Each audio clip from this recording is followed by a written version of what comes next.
Howdy, folks, and welcome to another episode on the Paranormal Universe. It's your homegirl, Denise. So, today's episode, I figured we'd talk about a city in Southern California, which is about maybe a 2-hour drive from where I am. It is known for its rich Latin culture, close to the border to be exact. And if you haven't guessed it, I'm talking about San Diego, California.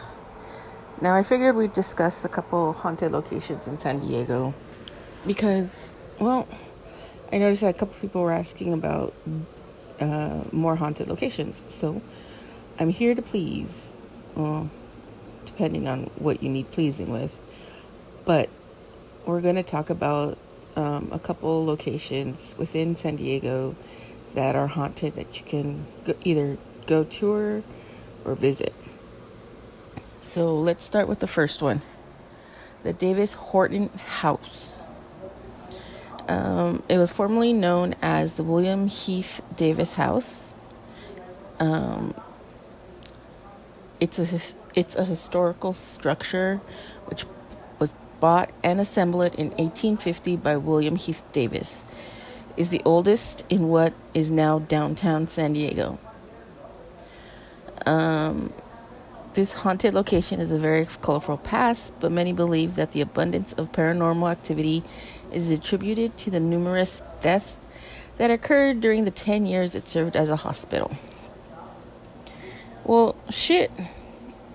If you were a hospital and people died, you know for a fact that there are going to be, at some point, paranormal activity. I'm just saying. Don't shoot the messenger. I'm just saying.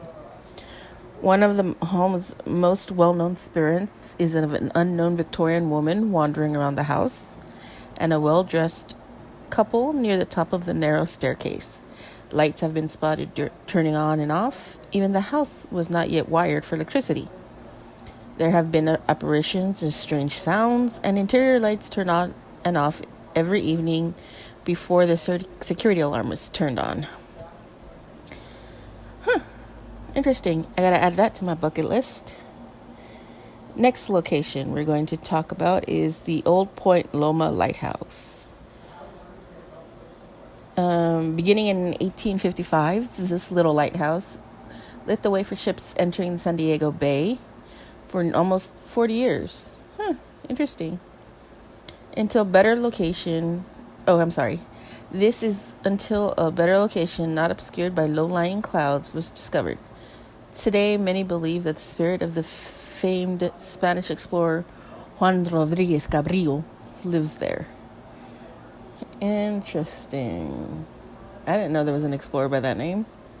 Others believe that the lighthouse final lightkeeper, Captain Robert Dector Israel, still lives there, keeping watch. Maybe it's both. Who knows? Imagine if it's both. Interesting conversations they would be having. Some of the paranormal stories are that from the people who visited, heavy footsteps coming from the upper rooms, moaning, heavy breathing. Someone is right behind you sensation. Cold spots at the start of the spiral staircase have been reported. I believe this one is open to the public to go take a look at. So go take a look and let me know what you think. Next location. The Horton Grand Hotel. Now, the Horton Grand Hotel actually started as 2 buildings. Moving 2 different buildings brick by brick from different locations was not an easy task, but it stands beautifully in downtown San Diego. Today, many ghosts and apparitions haunt the hotel. The most famous is Roger Whittaker, Some say he died of a gunshot wound in room 309. Others say he died on the property long before either building was built. He's often seen in the hallways and in room 309. And many people have testified that mysterious incidents in that area of the hotel, including warm temperature happening even when the AC is on, lights turning off and on in the room, misty glows in the room, the bed being shaken.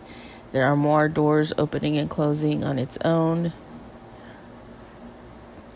Witnesses also say that they've seen a ghost of a former madame of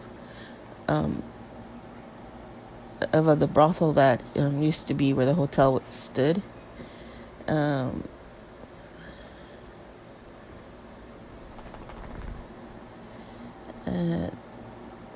Grand Horn is definitely one of the creepiest places to stay in San Diego. So, I guess to take apart two buildings that are on either location, and then put them back together, brick by brick, to form this grand hotel. It's quite interesting. But if you happen to be staying in this hotel, love to know your experiences. Now, the next location I have been to, I actually explored, and it is more of a weird sensation to it. You hear little kids, you hear footsteps running towards you, you hear noises, and you hear people, what I heard was people arguing back and forth. And the area I'm talking about is El Campo Santo Cemetery. El Campo Santo Cemetery opened in 1849 by the local Catholic community. Early settlers of San Diego needed a large place with plenty of plots to construct a place to bury the dead. Thus, the famous cemetery was born. Over the years, the city expanded. Many bodies were unearthed, moved, or simply discarded. Tombstones were moved, buildings were constructed right on top of the graves. How desecrating people were in the 1800s. And in 1889, one area of the cemetery became the location of a horse-drawn streetcar, and which happened to have the line went directly over 18 graves. Spirits tend to hate that kind of sort of thing. Though it has reduced dramatically, there used to be a considerable amount of paranormal activity at the cemetery, and El Campo Santo is still one of the most spooky spots in California. People have experienced extreme cold spots in the area. Cars refuse to start when parked in the cemetery parking lot. Spiritual manifestations in the vicinity of the cemetery. A restless spirit of the former gravedigger, a young boy who appears to be trapped and confused. People say that this restless ghosts of Campo Santo are downright angry, with good reason, I would say. You dig my body up, you throw me to the side, and you put a building on top of where I was laying to rest. Of course I'd be angry with you, motherfuckers. And the paranormal entities involved are fearless and eager to interact with the living. To experience the phenomenon yourself, you can actually, it's part of a tour, so you can go take the tour. Let's see. There's another one on here that I actually investigated. And hold on. There's actually two. Okay. So the next one is Hotel del Coronado. Now, Hotel del Coronado, a group of us had went to stay and wanted to see if Kate Morgan was around. Now, if my memory serves me correct, we heard a lot of dragging. We heard a lot of noise. Well, I went twice. I went with a group of friends the first time, and then I went with another group of friends the second time. And the group of friends on the second time, we heard something being dragged across the floor. We heard a lot of door handle shaking. We heard a lot of activity, as in fire engines, people screaming, people running as if there was a fire. We heard a lot of commotion from the inside of the room versus the outside of the room. So, yeah. So, Hotel Del Coronado is said to be haunted by a young woman who visited the location and checked in 1892, and her name was Kate Morgan, but she never checked out. Instead, her lovely likeness and gentle spirit remained the resort's resident ghost. She was 24 when she arrived on Thanksgiving Day, alone and unhappy, and is said to have been waiting for a gentleman to join her. After 5 lonely days, Kate took her own life. At the time of her death, police could find nothing to identify her, so she was known by the newspapers as a beautiful stranger. Later, it was confirmed that she had been married, but estranged from her husband, and it was surmised that she would arrive at the Dell, hoping to meet with her lover. Since her death, guests and employees have attested to the hauntings. Most have to do with Kate's original third-floor room, where visitors have experienced flickering lights, television that turns on by itself and turns off, breezes from nowhere, inexplicable sounds and scents, moving items, opening and closing doors, changes in room temperature, and unexplained footsteps and voices. Paranormal researchers have documented supernatural activity in the room with radiation sensors, goggles, and infrared cameras. If that it wasn't enough, there have also been Kate sightings in the hotel hallways along the seashore. Now, there's also activity in the gift shop where things will move and fall to the floor. Employees and visitors have witnessed that also. Again, I've stayed there 2 times. Rooms are not cheap. They're like in the 300s. So trust me. Save up if you're going to go stay at the Hotel Del Coronado. So the rooms are not cheap. But there is activity almost everywhere in that hotel. So, like I said, go ahead, check it out. I'm not sure if that's on a ghost tour or not, because, like I said, we didn't do the ghost tour. We just went and visited the location, and we stayed there both times. The next one that I didn't stay at, but I visited, was the Whaley House. Now,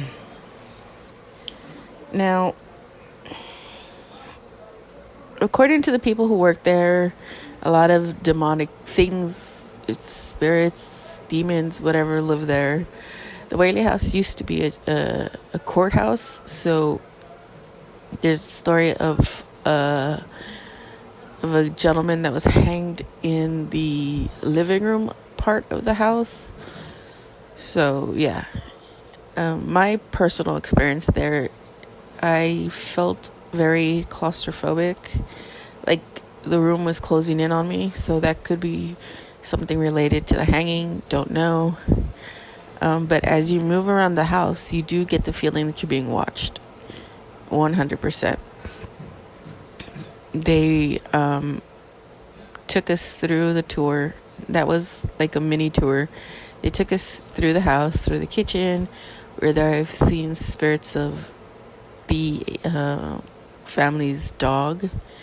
And then they have dolls in the room. And we all know how I feel about dolls, empty vessels for demonic entities to possess that move. But there is a room upstairs that isn't very fun feeling. When I was up there, it felt like I was getting touched, and it just felt totally wrong on many different levels. It felt like I was getting caressed, more or less, to say the least. They said that people take pictures in front of this mirror, and you see, a demonic entity show up in your pictures. I didn't get any of that feeling, but I did get the feeling of being touched. I did get the feeling that I'm being watched. I'm being stalked, more or less. But let's talk about the Whaley House. In fact, it is known as America's #1 haunted house. Once the city's courthouse, the San Diego's first commercial theater, a general store, and more than a gorgeous mansion located in Old Town San Diego. Now, where this place is located, there's also, it's down the street from El Campo Santo. And it's also a couple streets down from the USS Midway. And has a very dark path of death, suicide, and mystery. The suicide, I believe, was the daughter of the owners of the Whaley House. So they've been said that you see a young lady in a nightgown walking the grounds. I believe that's the daughter. Several spirits are regularly seen here, including who is thought to be Violet Whaley, the 22-year-old daughter of Thomas Whaley, who, after being ostracized by society for her divorce, became depressed and humiliated and committed suicide by shooting herself in the chest with her father's gun. Others ghosts include Yankee Jim Robinson, who hanged on the property where the house now stands, and both Thomas Wiley and his wife Anna were also died on the property. Unexplained sounds, myths, shadows, unusual events are not common in the mansion. Again, this is open to the public for a fee. You can tour the house. Your tour guides are in historical costumes, so to me, you're going to wear a historical costume. You're trying to get them to manifest themselves more or less. The next one is called the Cosmopolitan Hotel and Restaurant. Now, that was next on our stop, but it got too late and we just wanted to go home. So the Cosmopolitan has watched San Diego unfold for over 200 years. Once this adobe home built in 1827 by the young revolutionary Don Juan Bandini, to a modern two-story hotel stagecoach office in 1869, to an olive cannery, to a popular Mexican restaurant in the later half of the 20th century. And if only the walls at the Cosmopolitan can talk, what would they say?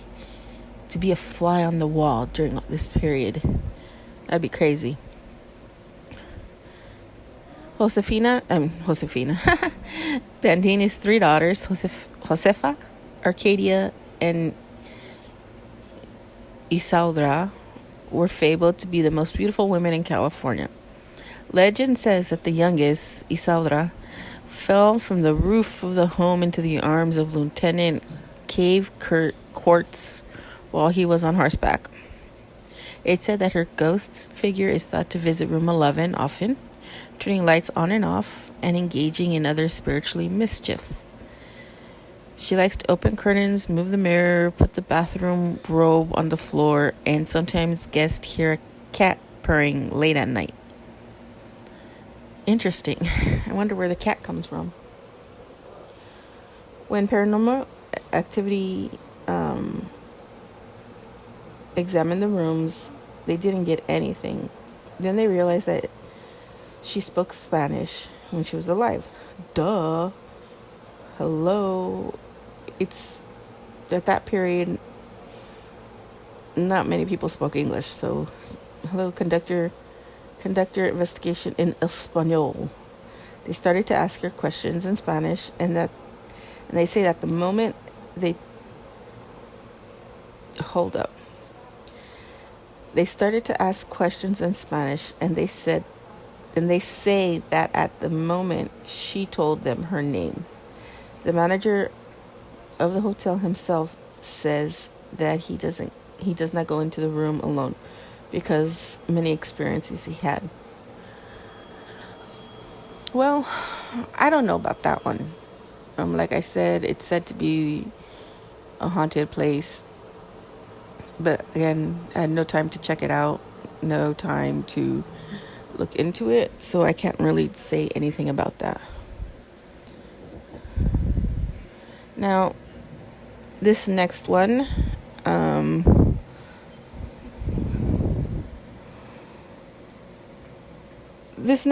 has a weird sensation. I'm talking about the Del Mar racetrack.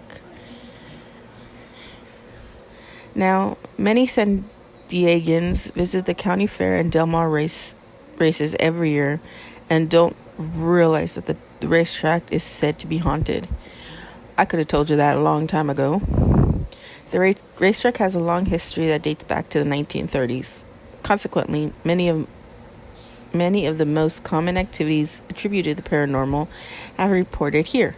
Lights flickering on and off, voices, cold spots, and shadowy figures on photographs. The 5th floor is believed by employees to be the location of most hauntings and unusual events. It is said that the elevator will sometimes refuse to stop on the 5th floor, and sometimes the hallways will grow cold, and people will see ghostly figures of people from all walks of life and who visited the racetrack. The Hollywood elite, businessmen, children, people who love horses, and even some abused or mistreated horses themselves. So you got to figure why. Oh, and then they say that you hear different voices at night can be heard there. Now, I had a company picnic at this location about maybe 6-7 years ago, and just being on the racetrack itself gave you an eerie feeling. We explored the entire building because we were in the infield for the company picnic, but at the same time we could go out and do bets on the races. The building itself gives you this weird feeling. It's kind of like, I don't know, it's like you get off the elevator and you turn the corner and you're waiting for somebody to pop up at you. That's how kind of feeling you get. I heard, which was weird, I heard these weird, like, conversations. But I thought it was just somebody around the corner. But, I could be wrong. Don't mind my dog. There's people outside the window. She's barking like a crazy one. But it's interesting, to be honest. And you just gotta wait. Gotta check it out. Now, I didn't encounter any ghosts of the animals, but I would say I would expect there to be some. I mean, the horses, either were put down, injured on the racetrack, so a lot of things mistreated. A lot of things could have happened there.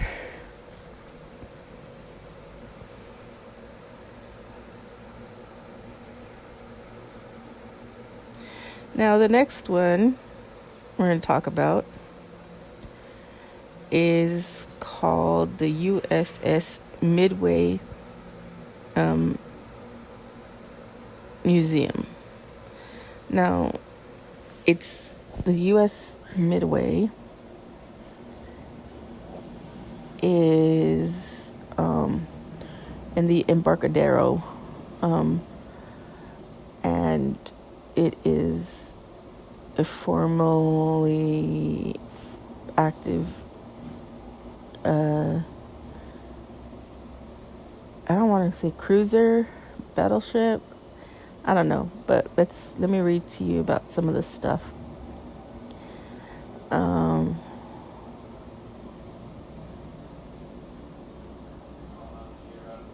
The Midway has many reports and encounters of ghosts and spirits from past Midway crewmen. There are even 2 reports of ghosts being on board while she was still in service. One occupied the full food cold storage locker in the bow of the 4th deck. The other is reportedly in the career guidance counselor's office near the stern and may still be there. Hansen, who happens to be the museum curator, because you could actually take a tour of this battleship, cruiser, whatever you want to call it. I took the tour.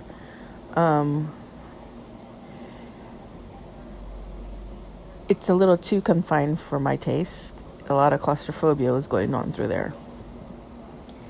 Hansen, who is also the keeper of the log that records all strange incidents reported by staff, volunteers, and guests of the museum, say that he doesn't fear the former crewmen of the Midway. Those that are on the ship today aren't usually ghosts who died on the ship, but are mainly those who passed away later in life and have decided to return to the ship they loved out of duty and camaraderie with their shipmates. He says that if there's a choice to be here, we welcome them. We love and honor the Midway just like they do. Now, many of the encounters on the Midway is with spirits, but residual energy is said to take the form of vision, like a still moving pictures, sounds, smells, mainly old blood, weird sensations, and very heavy air. Now, when I was on the Midway, I kept getting this like a mini movie going through my head, and the air was very heavy, and I mean heavy, to the point where I try to figure out I'm losing mine because I can't breathe, kind of thing. When the spirits are seen, they aren't sailors or Marines, but usually civilians, including female spirits, many of whom don't reside on the ship, but pass through it and are not encountered again.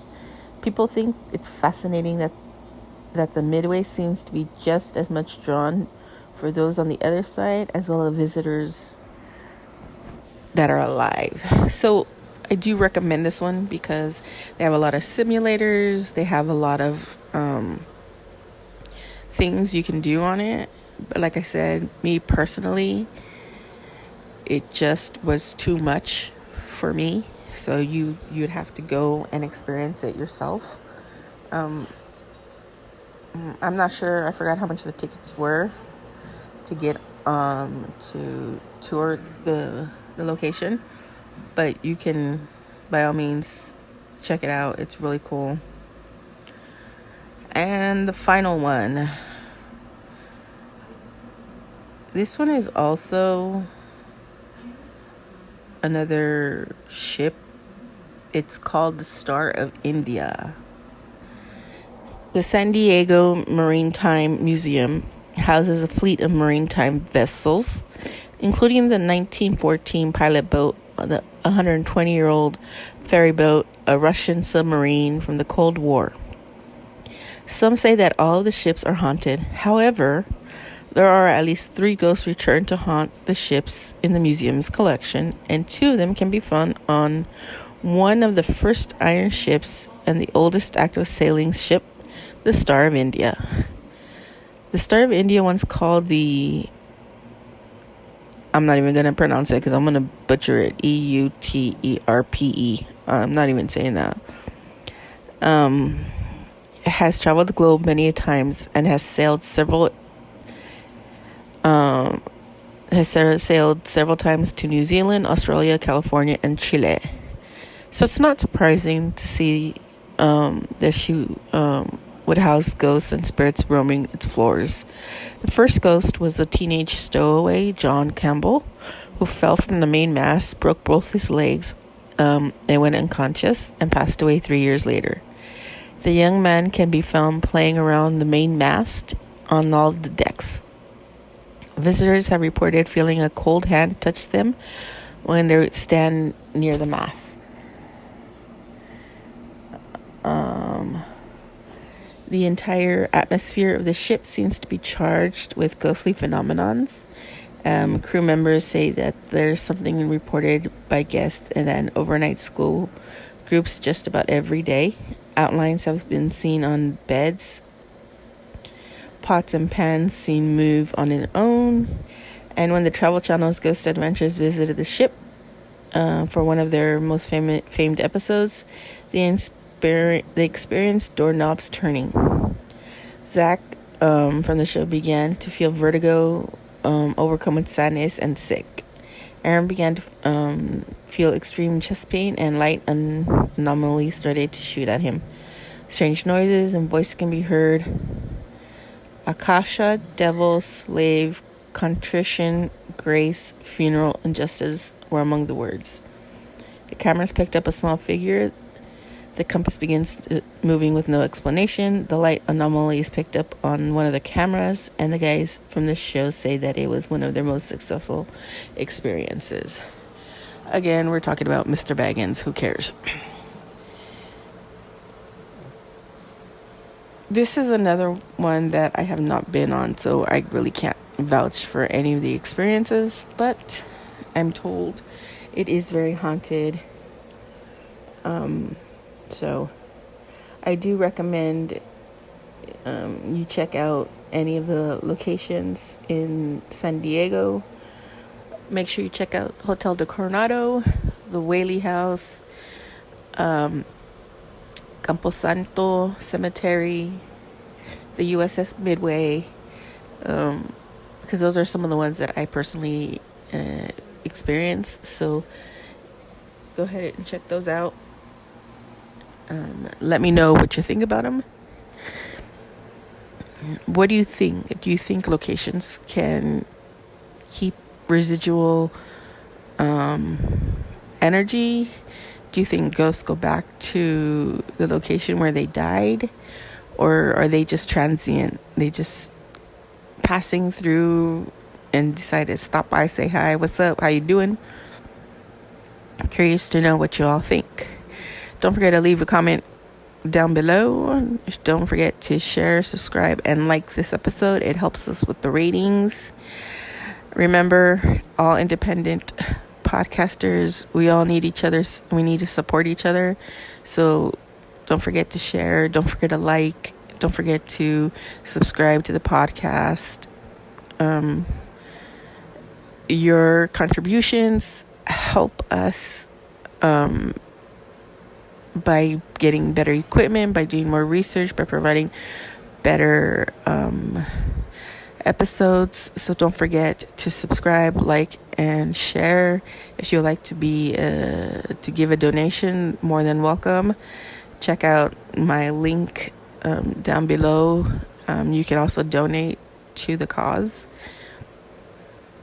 So with that being said, you all have a good day. Don't forget, it's Mother's Day. Tell your mamas Happy Mother's Day, and be nice to the woman. It is her day, well, every day, but today be nice, and enjoy your Sundays. And don't forget to keep it ghosting. Homegirl out. Bye.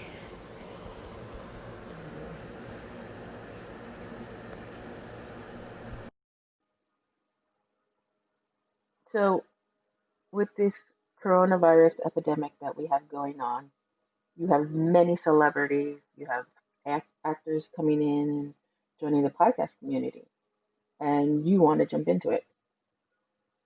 Well, if you haven't heard, there's a program that you can use called Anchor, now which is the easiest way to create a podcast. It's free. Um, there's a whole bunch of creation tools that allow you to record, edit your podcast from your phone, your tablet, your laptop, your computer. Um, it'll even distribute them for you. So it'll be heard on Spotify, Apple Podcasts, and many other podcast platforms. You can make money with your podcast with no minimum listenership. Like I said, we have a lot of celebrities, we have a lot of actors, actresses joining the podcast community. So they'll be making money because of their followers. Well, you can do it too. You could have 2 followers and still be making money. So it's an easy way to join the podcast community because this program lets you um, make money with no minimum listenership.